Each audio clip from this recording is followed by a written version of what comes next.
Salimos a recorrer la provincia por el camino de las narraciones, los cuentos y relatos. Salimos a buscar historias de la Patagonia profunda. Anécdotas, leyendas, toda la actividad cultural y compañía para el fin de semana. Con Julia Chactoura y Pablo Lopresti, por Cadena Tiempo y diariojornada.com.ar.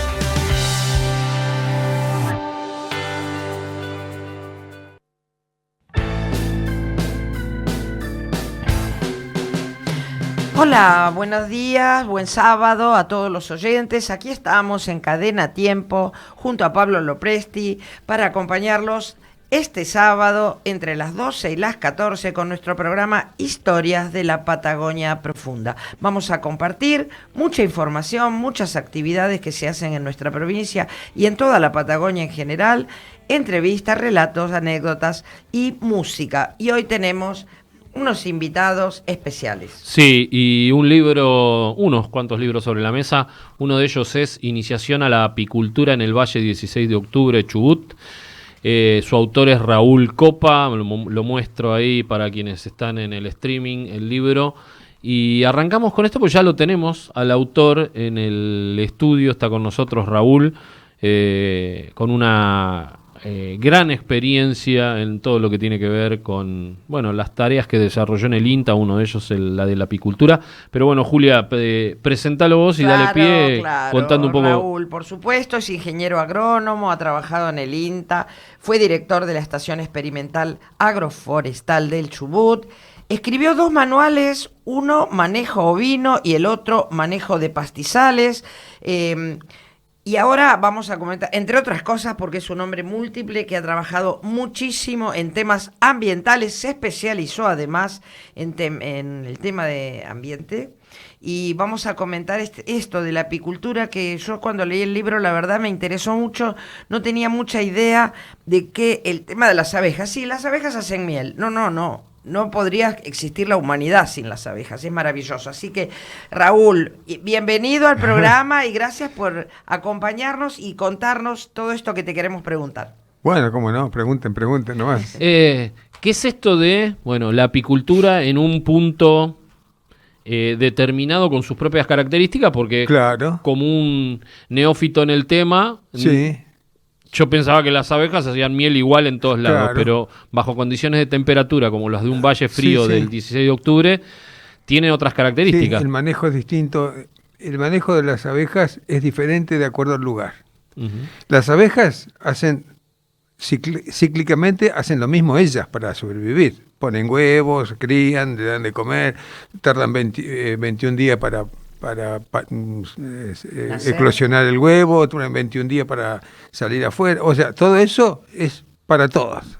Pero en el manejo ovino, sí, trabajé con ovinos también. Claro, por eso. Sí.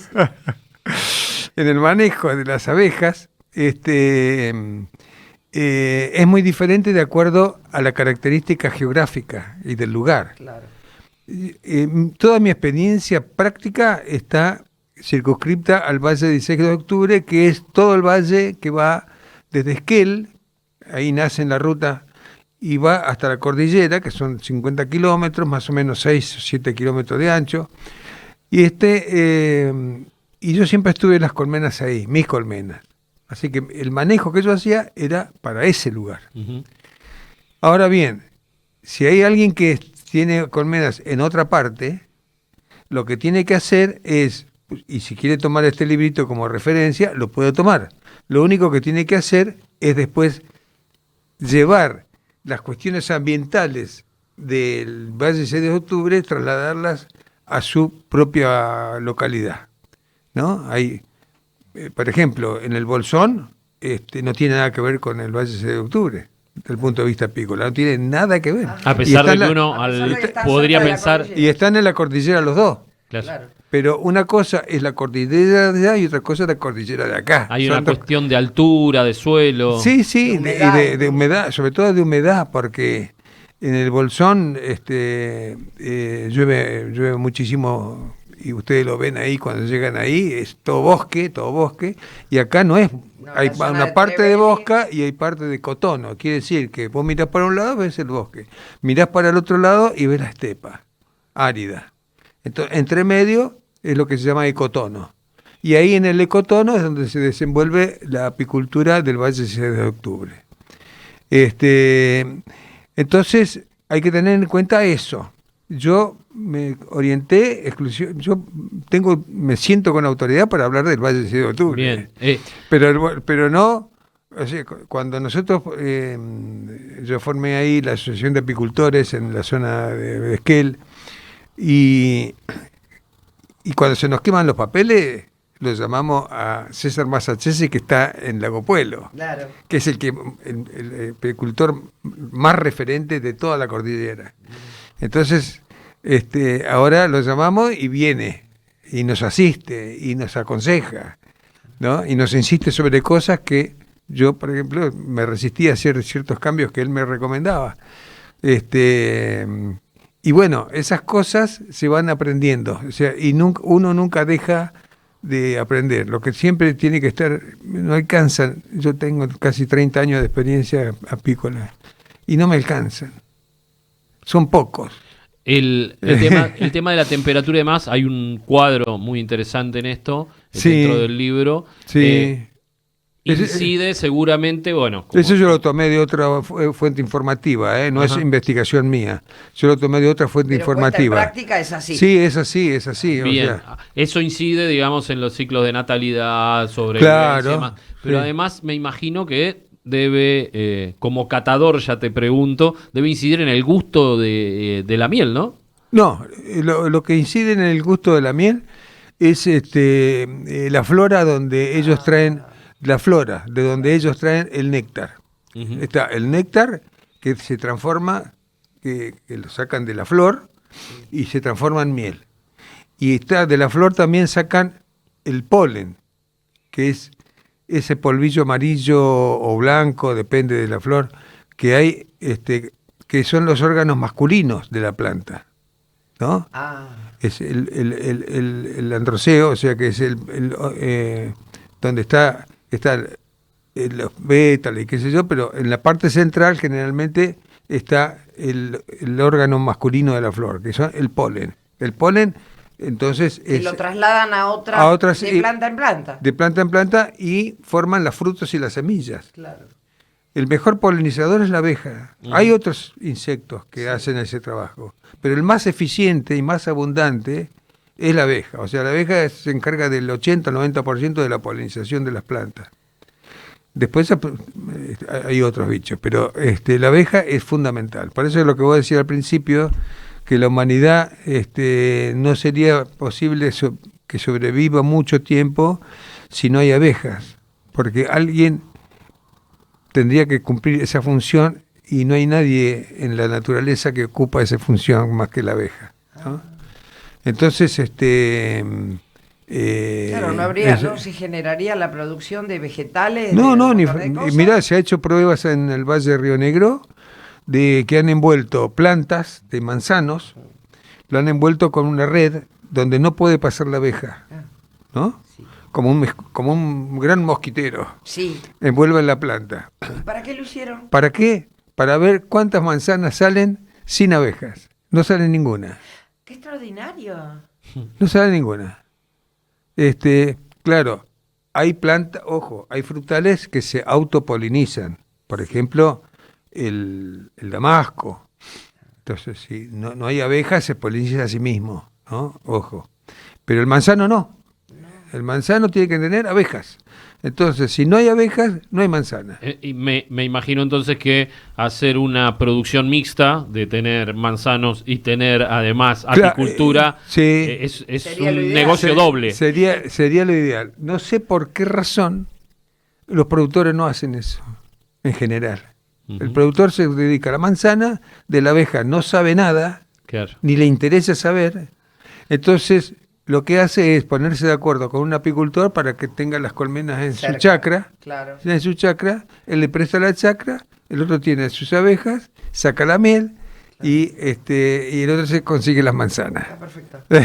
Negocio Bueno. redondo. Negocio redondo.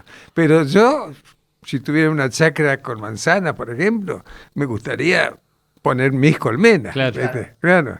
Pero lleva trabajo, ¿eh? O sea, No, sí, hay que ocuparse claro, si vos leíste, todos los días. vos leíste el libro. Sí. Bueno, ahí este libro es muy práctico, muy útil para el que se quiere iniciar. Ujú. Por eso se llama iniciación. Allá en el Valle 6 de Octubre hay unos cuantos nuevos apicultores, nuevos, que yo no tengo claro todavía por qué se interesaron en la apicultura, ¿no? Porque para interesarse en la apicultura, uno dice, bueno, lo que pasa es que este hombre quiere tener una economía más diversificada, tiene su empleo y quiere tener abejas para ganar más plata.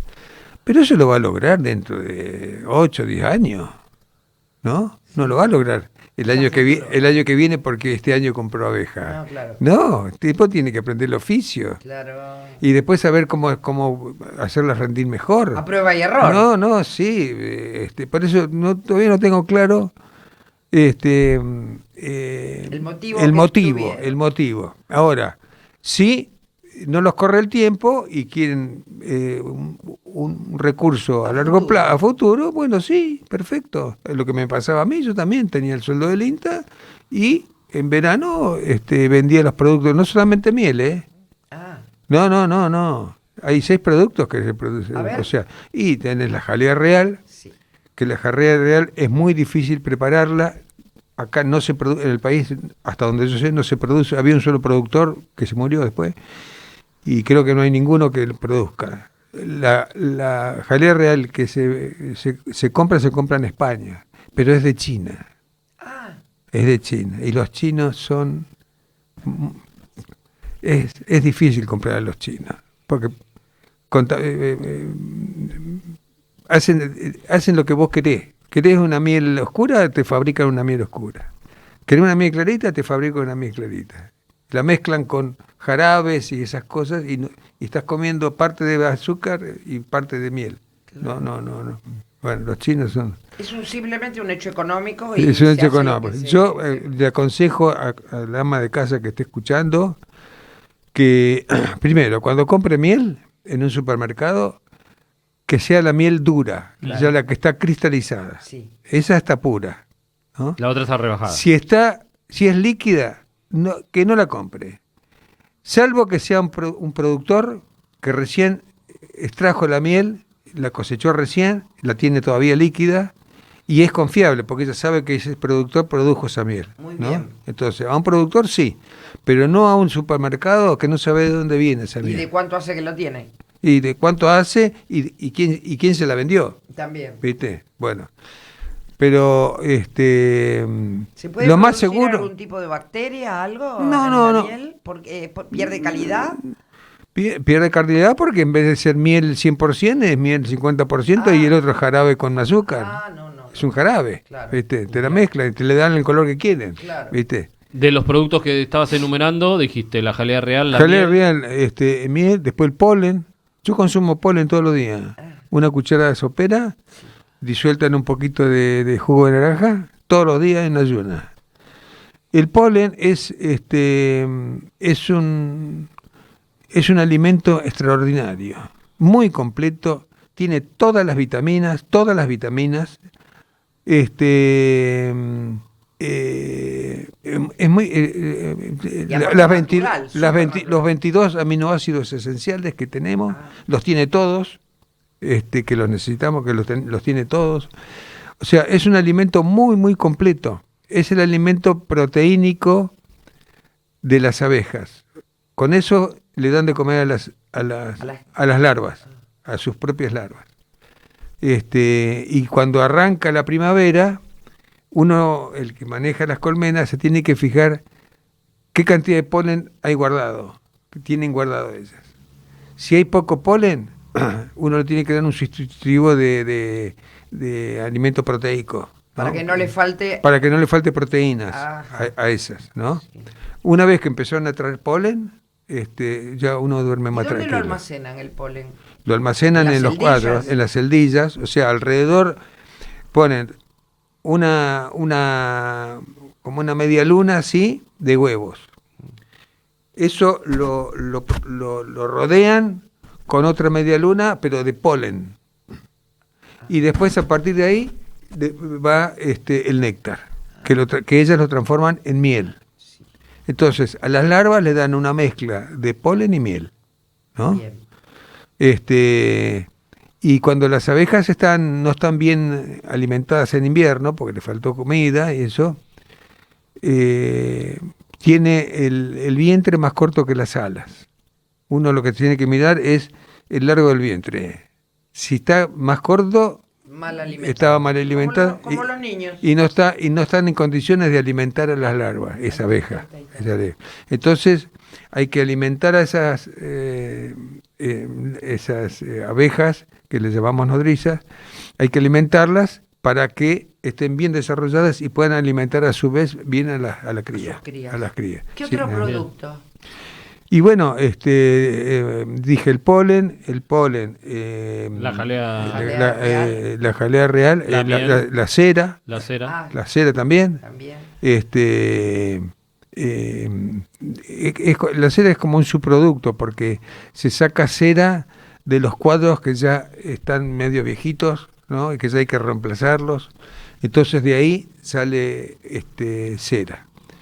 Los panales también. Los panales, esos panales. Los cuadros se llaman cuadros porque es un marco, un bastidor marco con unos alambres. Después se pone una plancha de cera estampada, se pegan con los alambres y de ahí las abejas desarrollan el panal, ¿no? Van tejiendo todo el panal y lo hacen celditas. Una pregunta, el frío. ¿Cómo se defienden del frío? Porque acá hay zonas frías. Sí, las abejas se defienden mejor del frío que de la humedad. Porque ellas, adentro de la colmena donde están las abejas, hay 25 grados de temperatura y hasta 35 en plena temporada, ¿no? En invierno. Ahora, ¿cómo hacen? ¿Cómo fabrican ese calor? Se juntan, se apiñan, en invierno, ¿no? Sí. Se apiñan, se abrazan, digamos. Sí. Se abrazan y aletean. Y están con un aleteo constante. ¿No? Hay un zumbido ahí adentro. Sí, hay un zumbido.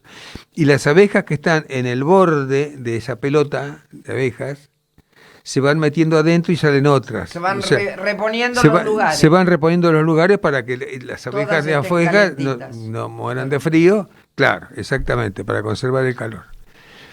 Y eso es un periodo largo acá en la Patagonia. Claro. Porque ellos dejan, la reina más o menos deja de poner a fines de abril, y entonces tenemos mayo, junio, julio.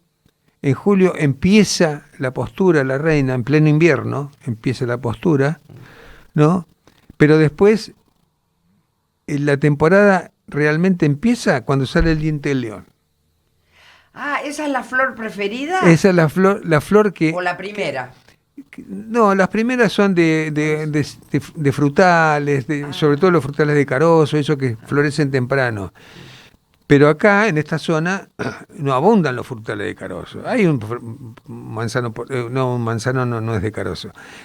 Hay un durazno Damasco, por acá, claro, Damasco, eso sí, pero son no hay cultivos de... Bueno, entonces, lo que ocurre es que ofrecen un polen temprano, pero no abundante. Pero después empiezan, fines de septiembre empiezan a aparecer algunas florcitas del diente de león por ahí, sueltas. Y a principios de octubre, más o menos alrededor del 5 de octubre, sale masivamente. El campo lleno de diente de león.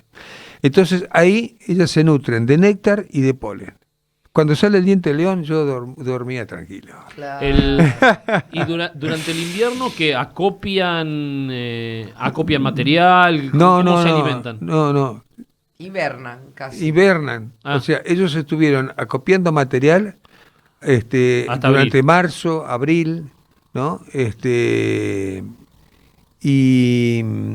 Y después no copian material. Claro. Después utilizan el material que ya tienen acopiado.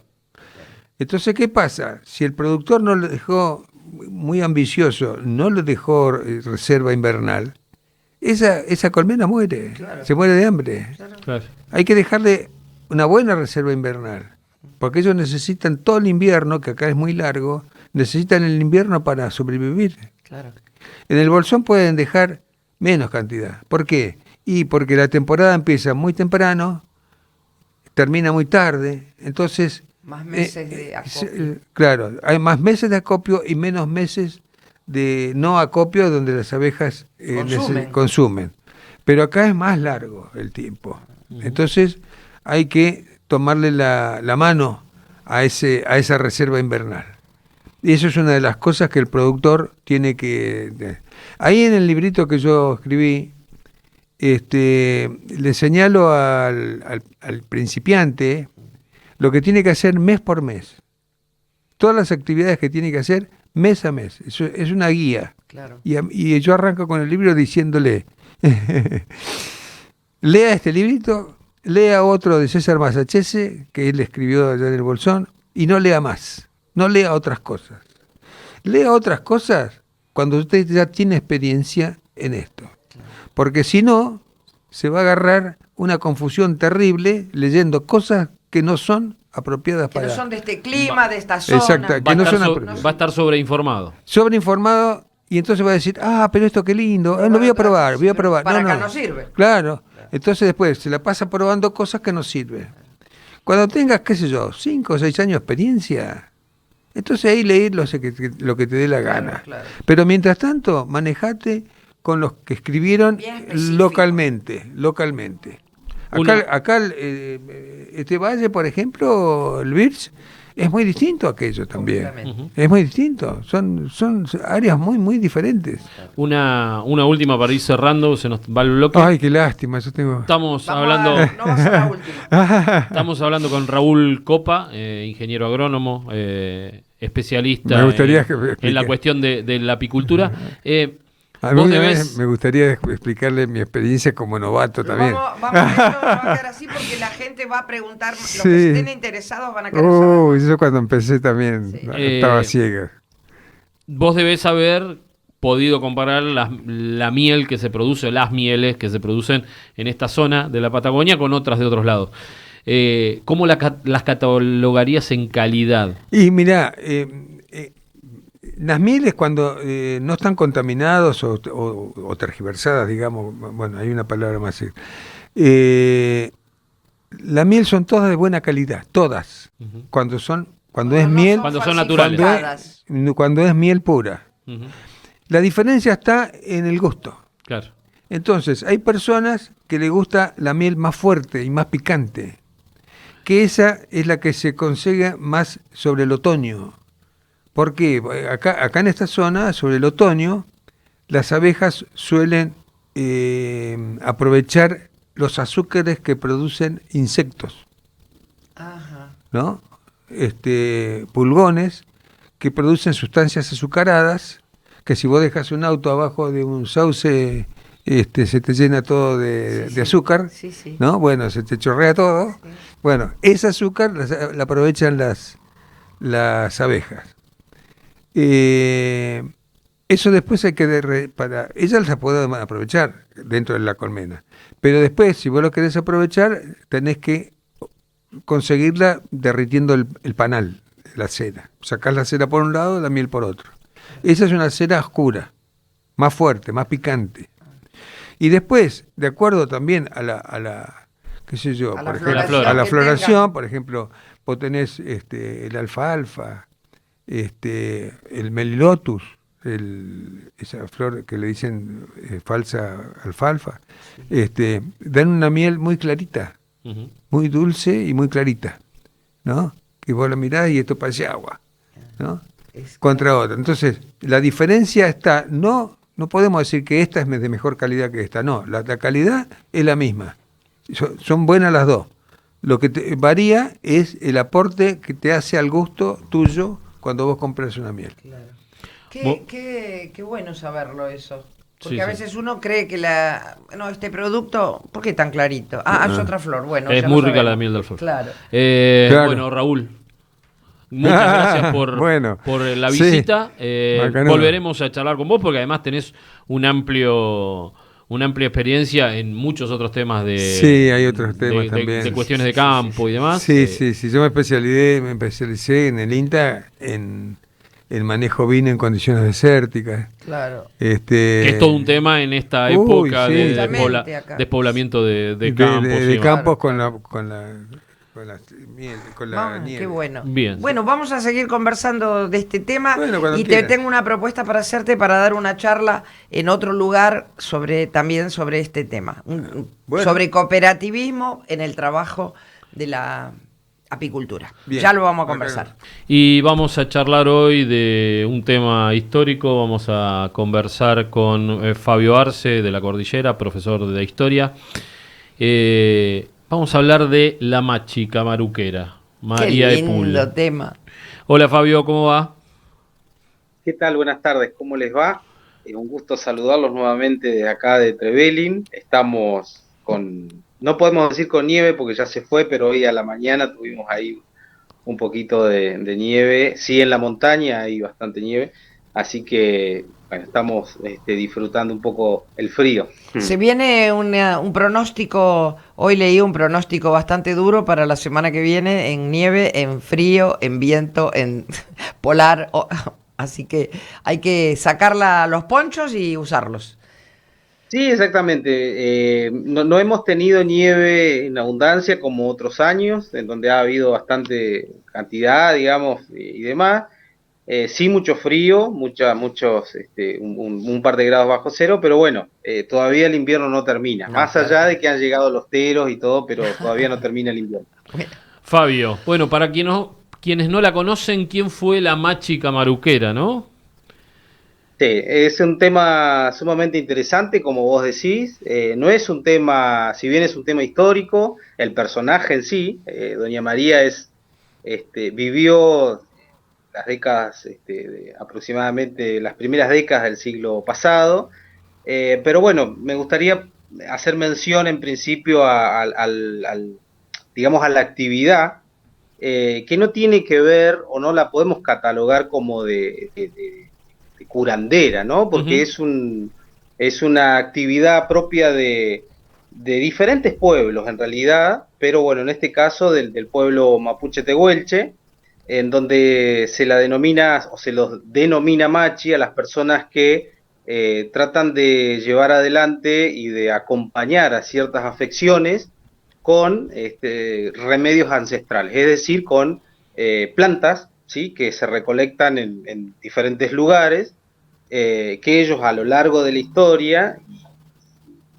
pasando, digamos, de generación en generación, bueno, pueden acompañar, digamos, o paliar una posible dolencia que sufre una persona en el cuerpo, ¿no? Entonces, y más que nada tiene que ver también con, y ya entrando en un ámbito geográfico como es el territorio chubutense, la meseta, las grandes distancias digamos que hay que recorrer para conseguir algo. Bueno, en ese contexto, digamos, y hacia finales del siglo XIX y principios del XX, es donde se le toma cierta importancia a estas personas que podían ser hombres o podían ser mujeres. Con esta finalidad, básicamente, ¿no?, de tratar de mejorar, digamos, o de paliar alguna enfermedad con un cierto, podemos decir, brebaje, si se quiere, de plantas naturales, de plantas medicinales que ellos conocían para mejorar, digamos, la salud de las personas. Doña María Pul, que es la persona que traemos a consideración, bueno, tenía esta actividad, además de ser camaruquera, ¿sí? Recordemos que, o para los que no saben, el camaruco es una actividad también propia del pueblo mapuche, es una rogativa que se hace, generalmente se hace en los meses de marzo, ¿sí? En donde ella tenía una actividad principal dentro del camaruco, que era la cultrunera, ¿no?, la que tocaba el cultrún.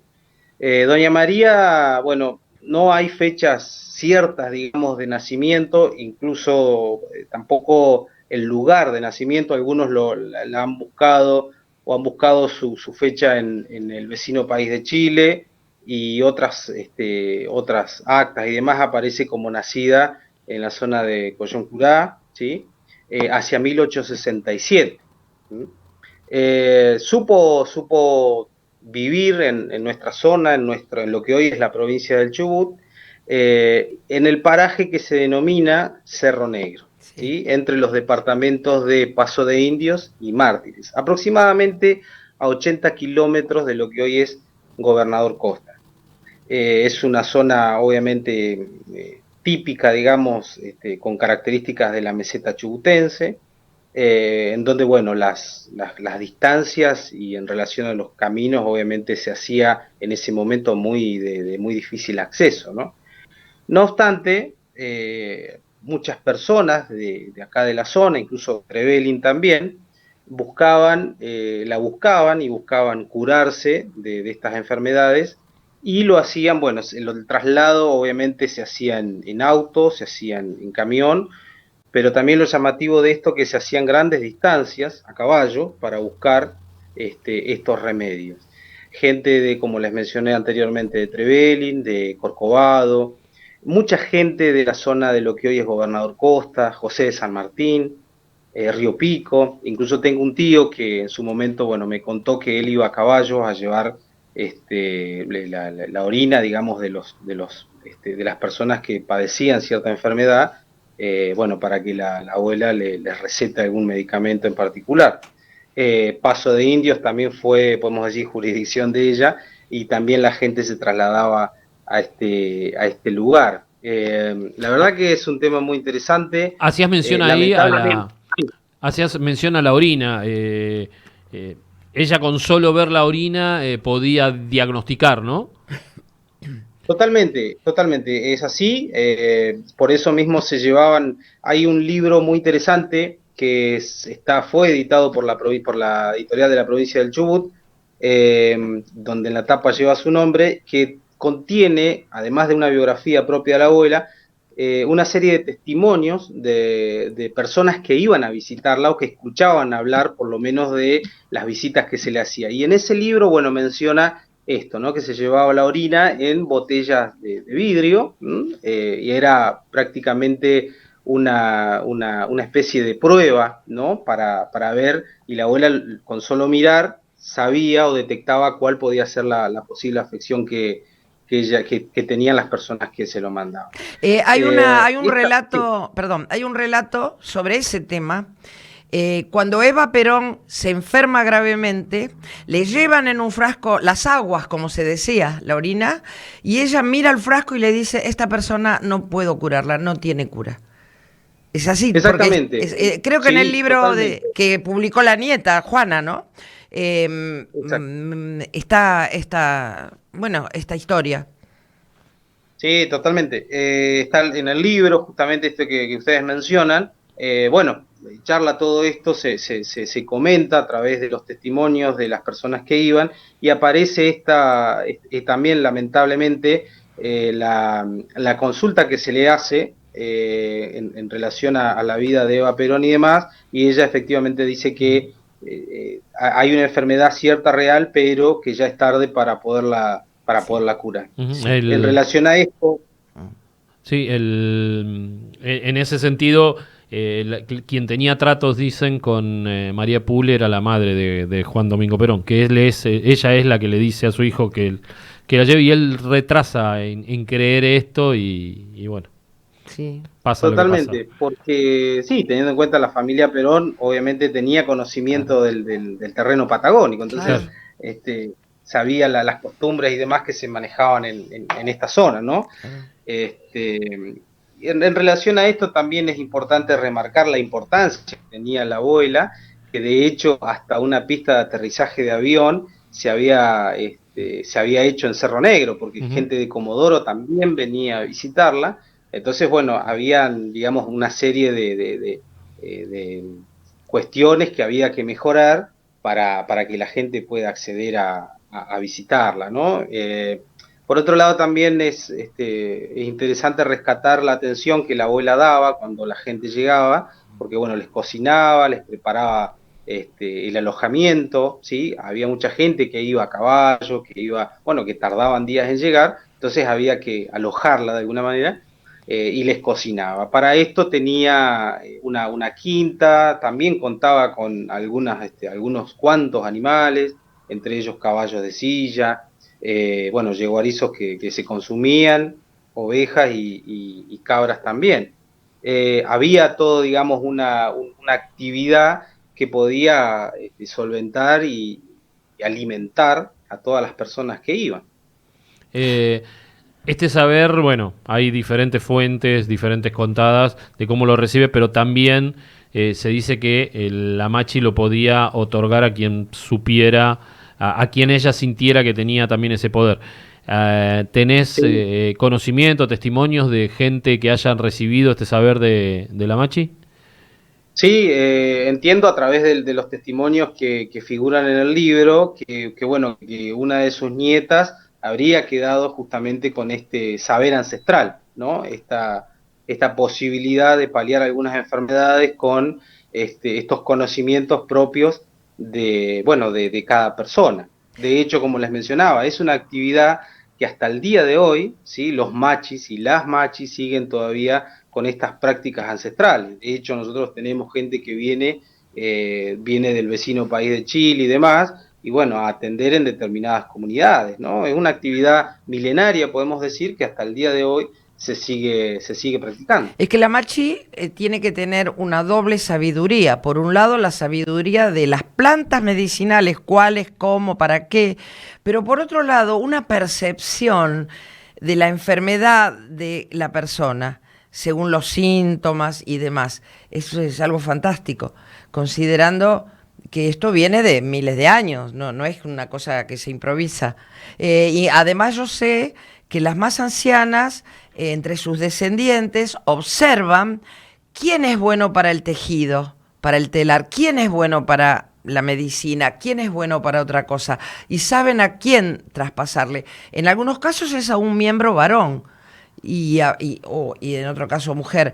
Esto también forma parte de de la sabiduría y de la larga ancianidad que ha tenido justamente esta machi, porque murió muy, muy vieja.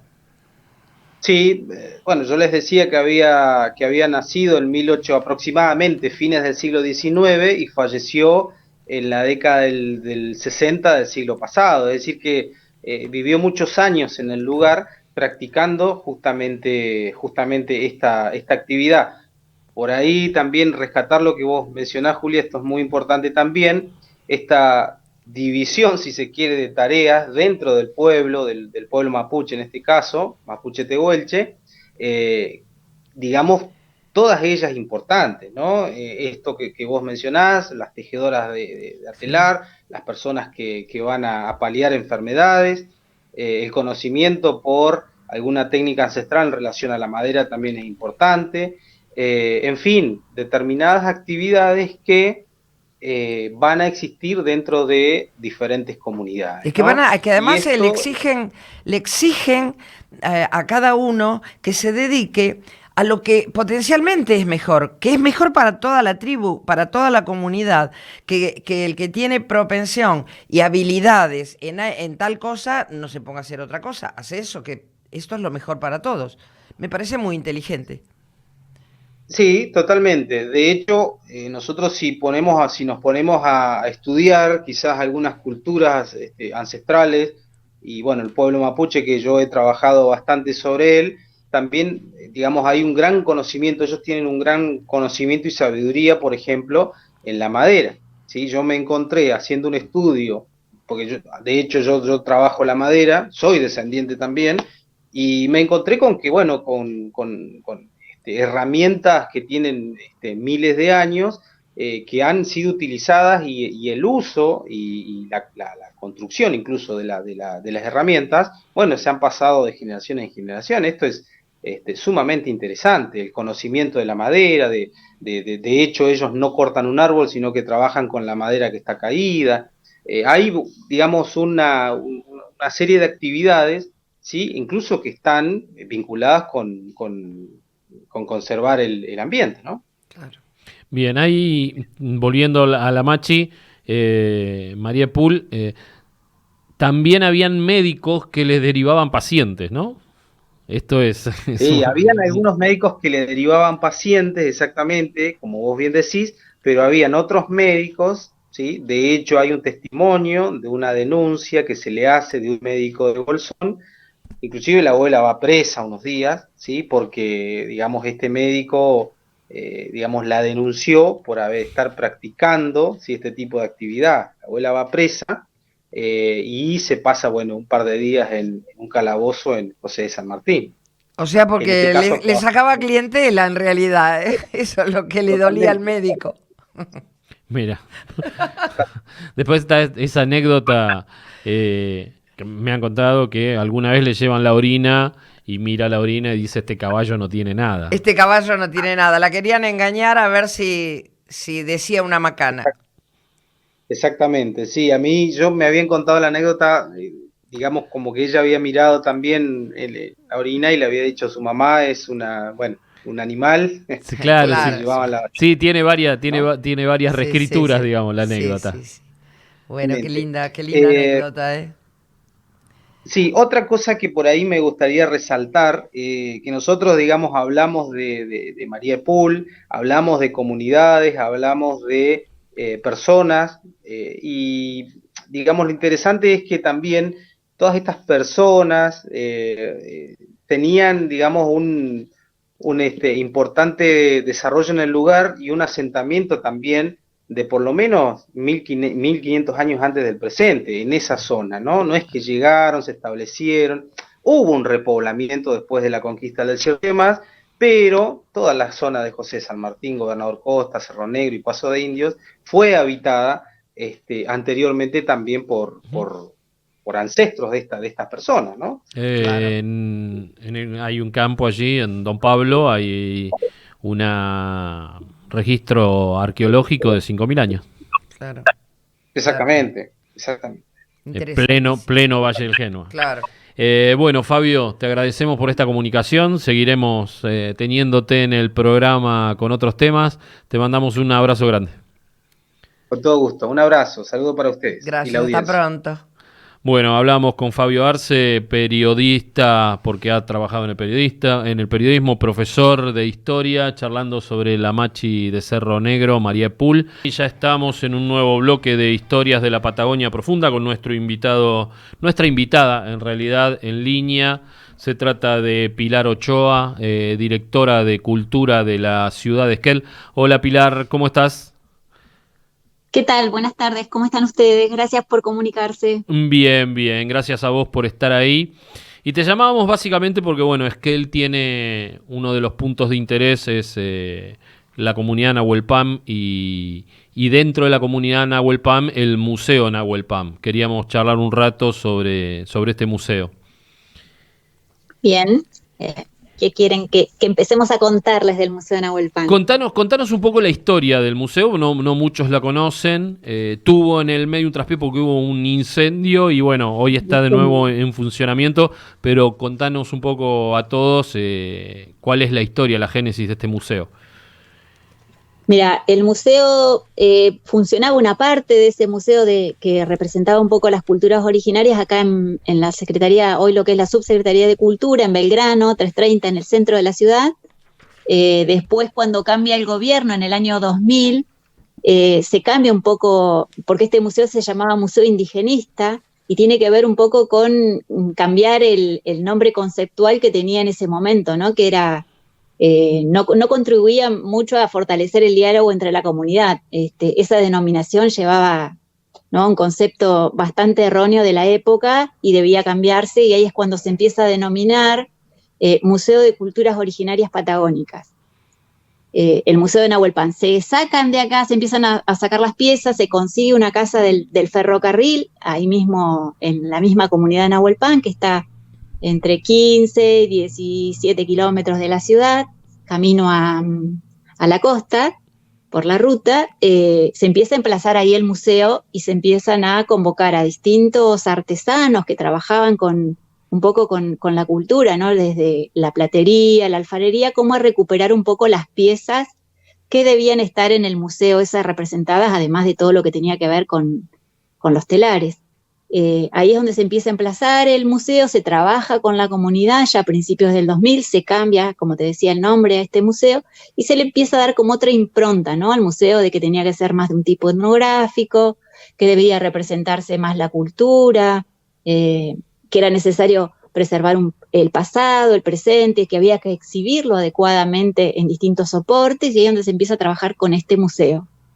Decías Obviamente, que se preserva el pasado y el presente, y en este sentido hay una idea de museo vivo, ¿no? No cristalizado en el pasado como otros museos que incluso tienen esa intencionalidad política.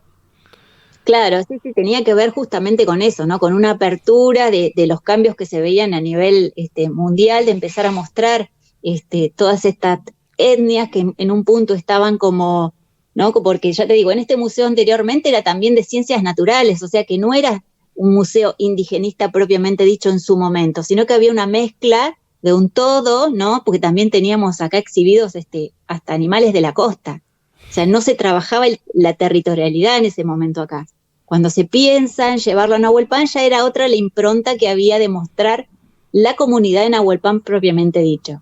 Después, una vez emplazado, ya en el 2011, ya 10 años más tarde, donde ya se había conformado el museo, ya se habían establecido pautas de cómo se iba a trabajar, ocurre este lamentable incendio que se perdió la totalidad de las piezas que se habían trabajado. Entonces fue un trabajo arduo, nuevamente por suerte manteníamos, y digo por suerte en su momento, el mismo gobierno que mantenía esa política, ¿no?, de recuperar las tierras nuestras, ¿no? O sea, la cultura nuestra, perdón, con todo lo que eso conllevaba, ¿no?, a recuperar nuevamente todo lo que se había expuesto, y yo creo que se llevó a mucho más porque se logra nuevamente reconstruir el museo con mucho más espacio físico, como para mostrar un poco más toda la cultura. En el museo además se desarrollan otras actividades también, digamos, no es un museo tradicional de que vos entrás y ves piezas, sino que hay una vida cultural en desarrollo ahí adentro.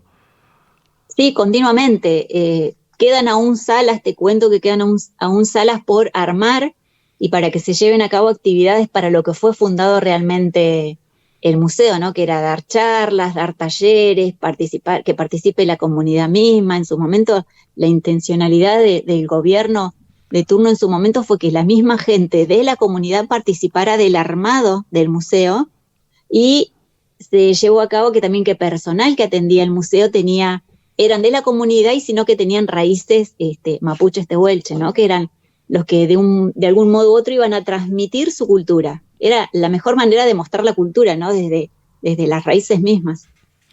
Me imagino con la historia que tiene Nahuelpan, digamos, en la historia de Esquel, desalojo y demás, los desencuentros, enfrentamientos con la comunidad han sido muy, muy fuertes, que la relación con la comunidad desde la parte institucional ha ido variando, ha ido creciendo, decreciendo, no sé, eso nos lo dirás vos. ¿Cómo está esa relación hoy y cómo toma la comunidad el museo? Yo te cuento, desde los primeros años, desde el 2000 en adelante hasta hace 4 o 6 años atrás, la relación era muy fuerte con la comunidad, se participaba muchísimo, no solamente a través del museo, sino que había un contacto muy directo y mucha ayuda hacia la comunidad de Nahuelpan desde el municipio, ¿no? Había una cuestión muy activa ahí. Después, con el transcurrir de los años, imagínate que últimamente hay problemas de territorialidad en la misma comunidad, con vecinos de acá de la ciudad. Entonces, recién ahora en este gobierno estamos como empezando nuevamente a reconstruir esos lazos que habían con la comunidad, porque entre ellos mismos también hay ciertos roces que cuesta no llegar y empezar a trabajarlos. Desde este gobierno está la intencionalidad de que empecemos a trabajar nuevamente con la comunidad, de acercarlos al museo, de que sean partícipes ellos, y empezar a hacer un trabajo en conjunto, que es la mejor manera, ¿no?, de mostrar una cultura cuando hay un trabajo integral desde el Estado con la comunidad misma. Así que sobre eso se está empezando a trabajar ahora nuevamente.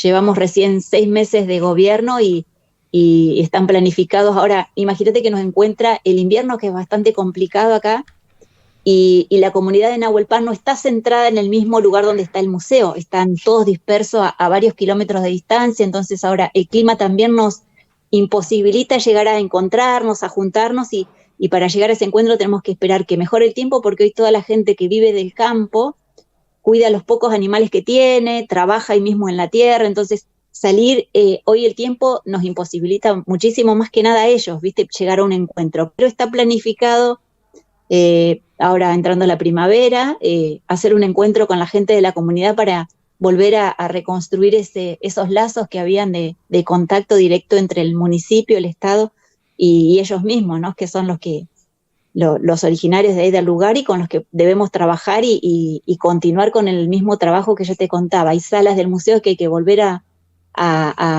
poner en puesta en valor, hay que diagramarlas, hay que juntar más tanto artesanías como telares, hay que difundir otra historia que no se está contando, todo este tema del desalojo que vos contabas, entonces son temas muy delicados que hay que consensuarlos con la comunidad en ese sentido.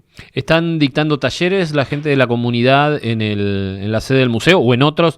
Pienso en el Melipal, en algún momento lo hacían, no sé si ahora se está desarrollando eso. Sí, tenemos dentro de lo que es la comunidad nahuelpana hay un programa que se llama Pertenecer, que es un programa que tiene como objetivo poner en valor toda esta sabiduría de las culturas originarias, desde el telar mapuche, la alfarería, el mapuzungún, platería mapuche, son todos talleres municipales gratuitos que están en distintos horarios. Hay algunos que por la temática se tienen que dar acá en Cultura, por ejemplo en Belgrano 330, todo lo que es alfarería, porque acá contamos con el taller, no se puede ir a dar a cualquier espacio si no está montada una sala que te permita trabajar con la arcilla, que te permita hacer el quemado, el esmaltado y todo el proceso que lleva la alfarería. Después tenemos telar en el Centro Cultural Melipal, en algunas sedes barriales, tenemos en el barrio Seferino el Mapuzungún, platería estamos dando también en el Melipal, y son talleres que tienen muchísima concurrencia del público en general. En su mayoría son dictados por personas que les fueron legados estos saberes. Por ejemplo, en telar mapuche tenemos a la hija de Clarita Tracallao, que fue una artesana que tuvo menciones a nivel provincial y nacional, un reconocimiento en cuanto al telar mapuche. Y después tenemos a Olivares, que es un platero mapuche que también ha tenido reconocimientos y premios importantes. Entonces, lo que se trata básicamente es de trabajar con esta gente que tiene ya, o que le han sus antepasados, sus abuelos, familiares directos, le han transmitido estos saberes de cómo llevar a aprender y a enseñar todo lo que tiene que ver con el arte textil o la alfarería o la platería, en lo que fuera. Bueno, Pilar, te agradecemos esta comunicación. Para los que recién se conectan, estamos hablando con Pilar Ochoa, la directora de Cultura de Esquel, y hablamos del presente. ¿Qué se espera para el futuro? ¿Qué planificación tienen para el futuro, tanto en el Museo Nahuelpan como con este tipo de políticas? Mira, ahora se viene en septiembre el Día de la Mujer Originaria, que estamos ahí organizando actividades. El 9 de septiembre también es el Día de la Bandera Mapuche, así que vienen como actividades muchísimas. Ahora los talleres están en receso porque es época invernal, pero la idea es que continúen el año completo, porque hay épocas en que la gente necesita venir a los talleres y es la oportunidad para que se pueda mostrar y revalorizar la cultura mapuche tehuelche. También se dan talleres, me olvidé de comentarte, en la localidad del Percy, que está también acá bastante cerca, ¿no?, a la ciudad. Así que como proyección para el año que viene hay muchísimo, ya te digo, hay un acercamiento desde el Estado municipal, y también algo que es novedoso y grato para nosotros que trabajamos en estos espacios. Nuestro intendente va a agregar en el despacho tener una exhibición de todo lo que es la cultura mapuche tehuelche, que es lo que nos representa en definitiva a nosotros acá en la localidad. Así Pilar, te hago soy Julia Chactoura, ¿qué sí. tal? Te hago una consulta.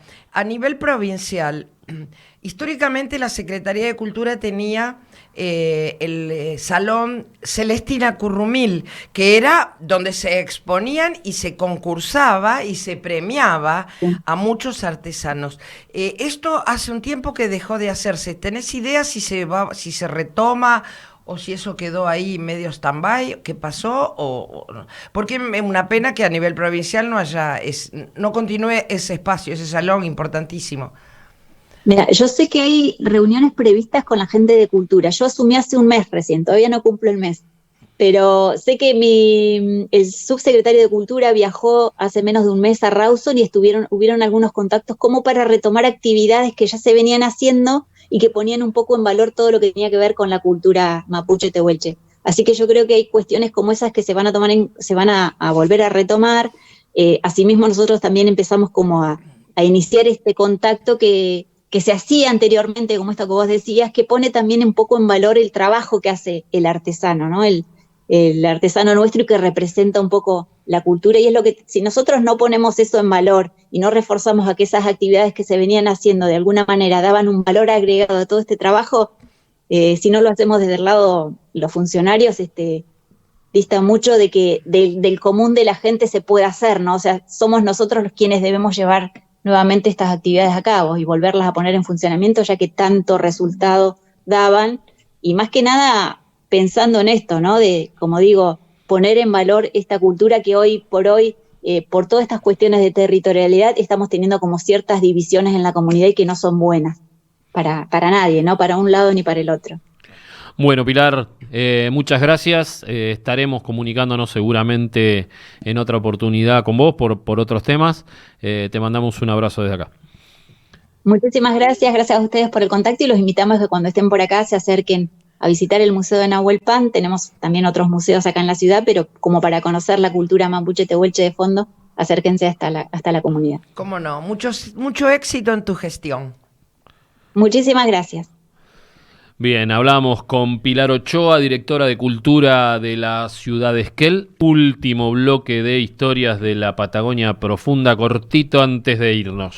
Bueno, estábamos hablando de museos y yo traje un poema de Juan Carlos Coralini de Esquel, un gran poeta ya fallecido. Se llama A un cultrún en el estante del museo, y dice: es como si a la tierra le arrancaran un pedazo de corazón y palpitante lo pusieran, silencio que nos clama, en la vitrina de las cosas que murieron. Si uno se arrima con el alma en plegaria, oye moverse como un aire que abrazara el ronco palpitar de la trutruca, o gimiera en balbuceo de pifilca. Si uno arrimara su mano sin malicia, otras manos golpearían melopeas por los tiempos que murieron, y a lo lejos son protestas de amor y de caricia. Está allí, silencio que golpea, como cosa que no ha muerto todavía. Silencio que el bramido y el galope esperan para buscar a Guenechén en la montaña. Está allí, silencio que en su seno vive un país de cielo y piedra. Silencio que en el cultrún palpita un trozo de alma de mi tierra. Precioso. Bueno, estamos ya en el último bloque. Nos estamos yendo. Despidiéndonos. Sí, pero antes de despedirnos yo tengo aquí un libro sobre el escritorio. Vamos a mostrarlo ahí. Le metemos un zoom para la gente que está por el streaming. Es un libro de Silvia Iparraguirre, La Tierra del Fuego. Ya es un clásico de la literatura argentina. Tiene varias ediciones. Y para quienes no lo conocen, trata la historia de Jemmy Button, nada menos. Este nativo de la Tierra del Fuego, cautivo y llevado a Inglaterra. Está narrado a través de la voz de un personaje ficticio que se llama John Williams Guevara. Él va recordando y testimonia epistolarmente los sucesos de los que fue testigo aquí en el extremo sur. Está mandándole una carta a alguien en donde que le hace unas preguntas. Él vive en la campaña bonaerense, en un lugar muy retirado, y un día le llega una carta que no sabe si viene con retraso o qué, y revisa aquel experimento llevado a cabo en las islas de Tierra del Fuego y cuáles fueron sus consecuencias cuando el capitán inglés Fitzroy rapta a 3 yámanas para llevarlos a Inglaterra con el propósito de, pónganle todas las comillas que tengan ganas, civilizarlos. Guevara es hijo de una criolla y de un inglés que quedó varado luego de las invasiones inglesas al Río de la Plata, y escribe desde el campo, como les decías, perdido ahí en las planicies de Lobos, cuando en esos lugares no había casi nada, a mediados de la década del 60 del 1800, ¿no? Va revisando su vida, recuerda la relación con Jemmy Button, uno de los nativos protagonistas de la historia, porque Guevara forma parte de la tripulación del barco en el que Fitzroy va y captura a Button, y oficia como una especie de acompañante de Jemmy Button cuando Jemmy Button está en Inglaterra, ¿no? Y es la voz de este amigo Guevara, casi el apellido está buscado a propósito, claro, que anda también ahí por Malvinas y demás. Es una voz en la fisura, es como una fisura su voz en el mundo colonial, porque es una voz crítica de ese mundo colonial, porque además Guevara está contando lo que sucede con Button cuando lo llevan, lo raptan y se lo llevan, pero la vida posterior de Jemmy Button, porque Jemmy Button fue uno de los que encabezó la matanza de los... a Jemmy Button lo devuelven a la isla, sí, y años después está involucrado en el asesinato de los misioneros ingleses como comandados por Despard, por el misionero Despard, ahí en las islas del sur de la Tierra del Fuego. Y a Button lo capturan y lo llevan a las Malvinas para hacer un juicio. Y Guevara es, este personaje ficticio, también es testigo de este juicio, en donde de alguna manera se actúa casi de lupa sobre las formas en que las potencias coloniales actúan y actuaron en este tipo, y continuarán en este tipo de latitudes con los pueblos originarios, con los pueblos nativos. Un libro maravilloso. Creo que la calidad literaria de Silvia Iparraguirre está fuera de discusión. Y que tiene que ver con nuestra tierra, la Tierra del Fuego, fue un poco el libro que la catapultó. Es también autora de libros como Antes de que desaparezca o La Orfandad, que son novelas maravillosas. Y cuento esto para aprovechar también y decirles que, bueno, Silvia Iparraguirre va a ser parte de la Feria del Libro de Puerto Madryn, va a venir a hablar de su obra, sin dudas. La Tierra del Fuego va a ser parte central de esa charla, de esa presentación de Silvia Iparraguirre, de la misma manera que su libro de cuentos, que también tienen que ver con nuestra región, que se llama El País del Viento.